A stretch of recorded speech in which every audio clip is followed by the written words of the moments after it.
Mas vou amanhã com vocês neste quadro Café com Reflexão. E já venho falando para vocês de níveis de relacionamentos com Jesus, começando ainda propondo o primeiro nível de relacionamento, né, o amigo do noivo. Segundo nível de relacionamento, ainda falei para vocês, amigo do amigo. E neste terceiro nível de relacionamento, eu queria começar a trazer algumas coisas que de fato são mais, eu diria, mais profundas e que requerem um pouco mais do que meramente o estar do lado do noivo e ouvir a sua voz e alegrar, ou o amigo do amigo, aquele que de fato tem a sua alma como custódia e que tem esta capacidade do ego anulada totalmente, em detrimento de que, se é meu amigo, então tanto faz eu ou ele, porque da forma que eu ajo comigo, eu agiria com ele também.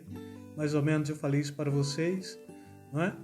E aqui nesse contexto do amigo, a gente vai perceber esta relevância do significado da palavra mesmo, não é? Alguém com quem você se identifica tanto como você se identifica consigo ou com você mesmo. Mas quando a gente cai dentro do terceiro nível de relacionamento para com Jesus, é um nível de relacionamento que já não está mais neste quadro do amigo para com o amigo, mas ele vai aprofundando um pouco mais e ele traz o conceito do relacionamento do discípulo para com o mestre. E aí é Mateus 11, 29, tomai sobre vós o meu jugo e aprendei de mim, que sou manso e humilde de coração, e encontrareis descanso para as vossas almas. Ainda falei isso semana passada, né? Chamado para o discipulado. E ainda em Mateus, no capítulo 10, versículo 38, poderia até lê-lo antes, mas fiz a opção pelo capítulo 11 primeiro. O próprio Jesus está falando, e quem não toma a sua cruz e não segue após mim, não é digno de mim. Então o aprendizado aqui, do ponto de vista do servo para com o seu senhor, seu mestre, do discípulo para com o seu mestre, é alguma coisa que a gente já tem como sendo uma cultura, do ponto de vista religioso, dentro da tradição judaica, chamava-se Talmidim, e o mestre mesmo era aquele que a gente já conhece, era o Rabi, Raboni, não é? E Jesus também, neste contexto aqui, ele é o Rabi de alguns Talmidins, porque mesmo não sendo conhecido pelo cenáculo, pelo sinédrio, como sendo um doutor da lei, sobretudo, ele tinha tanta legalidade sobre isto que chegava-se a ele pessoas para chamá-lo de mestre mesmo, mas o Talmidim era aquele que caminhava com o seu mestre, aprendendo toda a estrutura da lei, inclusive decorando a lei. Começava esse processo com 6 anos de idade, depois passava ali dos 12 para frente com um nível mais profundo de aprendizado e assim por diante, até que quando chegava a fase adulta, a pessoa já estava totalmente ciente de toda a palavra de Deus. E Jesus está falando acerca dos fariseus, dos doutores da lei, que de fato os discípulos tinham que acatar tudo aquilo que eles estavam falando, porque era uma replicagem de informação, estava replicando o conhecimento, né? Aquilo que eles haviam recebido, eles estavam passando para frente. Mas Jesus está falando, olha, agora vocês façam tudo que eles vos ordenarem, mas não pratiquem nada do que eles praticam. Ou seja, eles ensinam bem, mas eles não ensinam com a própria vida, vamos dizer assim. Eles têm a capacidade da teoria da lei, mas eles não têm a capacidade da experiência da lei. Eles não vivem, eles não cumprem. E nesse contexto, o aprendizado no mundo grego e na fé judaica tem aspectos diferentes, porque enquanto o Talmidim era aquele que estava aprendendo ali para ser alguém que compreendia a lei totalmente, principalmente essa lei oralizada posteriormente, tinha a capacidade de traduzir e de falar toda a lei, transmitir todos os costumes e tradições do povo hebreu.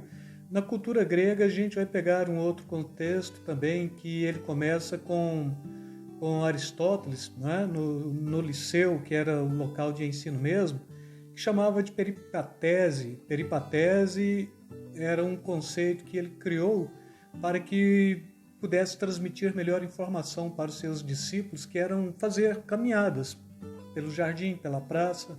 E à medida que ia caminhando, o mestre, o professor, ou aquele que estava na condição, que estava transmitindo a informação, então seria o didascolai, né, o didásculos, que era o mestre, pegava aqui os seus matetes, que eram os seus discípulos, e à medida que ia andando, ia transmitindo informação dentro da cultura grega, e esse contexto chamava peripatese, criado mesmo ali 300 e poucos antes de Cristo, por Aristóteles mesmo, e à medida que ia caminhando, ia transmitindo informação, alguma coisa importante, e que quando a gente vai pegar a cultura cristã, não a cultura judaica, a gente vai encontrar este aspecto aqui da peripatese, não necessariamente dentro da filosofia, mas dentro da proposta do cristianismo mesmo, de Jesus, porque ele escolhe 12 para si e ele sai andando com estes 12. 3 anos de caminhada, de jornada, e à medida que estão andando, está chamando os discípulos para contemplar. Olha aí agora para as aves dos céus, olha aí para o lírio dos vales, não é? E sai mostrando e fazendo acontecer milagres. Pega aqui o aleijado, cura o aleijado, pega o cego também, traz visão, pega o surdo, traz audição e vai mostrando tudo aquilo, e os discípulos vão aprendendo com Jesus, não dentro de um aspecto meramente da cultura científica e nem da cultura religiosa. Vamos dizer assim, enquanto o Talmidim aprendia ali do seu mestre mesmo, o Rabi, toda a cultura religiosa, e enquanto o Matete aprendia do Didásculos, não é? Então o discípulo na cultura grega aprendia do seu discipulador também, do seu professor, do seu mestre, toda a cultura do conhecimento, Jesus ele ia demonstrando um aspecto totalmente diferente. Ele estava ensinando os discípulos como acontecia no reino de Deus, porque então ele está fazendo e depois ele está chamando os discípulos para fazer o mesmo. E aí Paulo compreende tão bem isto que quando ele está escrevendo aos Filipenses, ele diz o seguinte: o que também aprendestes, recebestes e ouvistes e vistes em mim, isto fazei, e o Deus de paz será convosco. Agora ele está falando também, sede meus imitadores como eu sou de Cristo. Então Paulo ele aprende com Jesus e posteriormente aqui escrevendo para os Filipenses, ele está transmitindo também para os discípulos, para aqueles que estavam ouvindo a fé cristã, não meramente uma abordagem intelectual e religiosa, mas uma postura de relacionamento e de fazer, aprender a fazer, fazendo. Porque o conceito do discipulado para Jesus era justamente isso, não era transmitir cultura, nem transmitir religião, mas era transmitir a capacidade real, empírica, né? Ou então da experiência. Então ele cura alguém e ele estava falando, olha, vocês vão poder fazer isso. E depois ele envia os 12, e quando os 12 voltam maravilhados, porque havia curado leprosos, expulsado demônios e pregado o evangelho do reino mesmo. Jesus olha para eles e fala, olha, não se alegrem tanto por vos submeterem os demônios, mas alegrai-vos por estarem os vossos nomes escritos no livro da vida. Nesse contexto que ele está transmitindo esta capacidade de aprender a fazer fazendo. Jesus foi à cruz pelos nossos pecados, logo como discípulos de Jesus, nós também somos aqueles que são crucificados dia a dia. Já não vivo mais eu, mas Cristo vive em mim, né? É o que Paulo está falando. E ele diz, já estou crucificado com Cristo. Já não vivo mais eu, mas Cristo vive em mim. E Jesus está falando, e quem não toma sua cruz e não segue após mim não é digno de me seguir, porque então ele está mostrando uma realidade de vida totalmente diferente. E posteriormente, quando ele está falando, reunindo ali no capítulo 13, no capítulo 13, vou pegar o capítulo 13 no Evangelho de João, ele chega, ele tira sua roupa, ele se envolta de uma toalha, ele põe bacia no chão, ele põe água dentro desta bacia, ele senta os seus discípulos, ele descalça os pés e começa a lavar os pés dos discípulos e a beijá-los, não é? Beijar os pés. E os discípulos aceitam, Pedro não aceita, porque aquilo não era um trabalho de um discipulador, de um mestre, não é? De um didásculos, ou de um, pegando aqui o conceito hebraico mesmo, de um rabi, mas era a função de um escravo, de um servo, ou do menor da casa. Caso não tivesse o menor da casa, tivesse uma mulher, que a mulher fizesse aquilo, mas jamais o mestre, jamais aquele que estava transmitindo informação, jamais aquele que estava se pondo na condição de Senhor.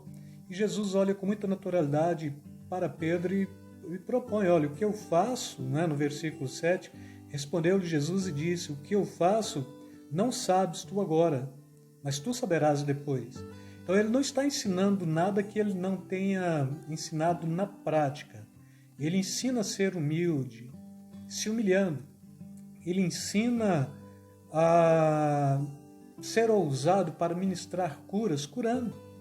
Ele ensina a ter um confronto para defender a verdade do Evangelho, confrontando os fariseus, os religiosos, doutores da lei. Ele nos ensina o caminho da vida eterna, indo para os céus. E neste contexto, então, o caminho de aprendizado, não é? Ou ter esta capacidade aqui de relacionar-se como discípulo do Mestre, ele está ensinando tudo. E ele está falando que ele iria para o Pai, mas mandaria o Espírito Santo, que haveria de nos ensinar todas as coisas, e ensinando a guardar todas as coisas. E quando ele ensina o caminho da humilhação, não é para que a igreja, para líderes, fossem arrogantes, mas para que a igreja, para que líderes aprendessem a humildade também. Os 12, não é? Você tira o Judas e depois você põe o outro no lugar do Judas, então você vai pegar esses 12 que caminharam com Jesus e fez parte do colegiado apostólico, todos os 12 tiveram fim de sofrimento, de humilhação, não tiveram nenhum tipo de arrogância, nenhum tipo de prepotência, mas pelo contrário, eles transmitiram aquilo que eles receberam de Jesus. O próprio apóstolo Paulo, ele está propondo justamente isso, o que vocês aprenderam, o que vocês receberam, o que vocês ouviram, o que vocês viram em mim, isto fazei, ou seja, vocês me viram fazendo, então façam também. E assim, irmãos, nós só aprenderemos o caminho dos céus, compreendendo que Jesus, ele se humilhou, Filipenses 2,5 mesmo, né? Tomando forma de homem, na condição de homem servo, morreu pelos nossos pecados, e aí ele ressuscita ao terceiro dia, e aí Paulo está falando que segundo o evangelho que ele pregava, este evangelho anunciava Cristo, este que morreu, este que ressuscitou, segundo o meu evangelho. Paulo está falando isto, mostrando qual era o caminho que o discípulo deveria seguir também. Então, se eu sigo o meu Senhor, se eu sigo aquele que é o meu mestre, eu aprendo o caminho da humilhação, eu morro por ele, como ele morreu por mim, e assim como ele ressuscitou, ele me ensinou o caminho da ressurreição também. Logo eu haverei de ressuscitar, não por mim mesmo, mas por ele.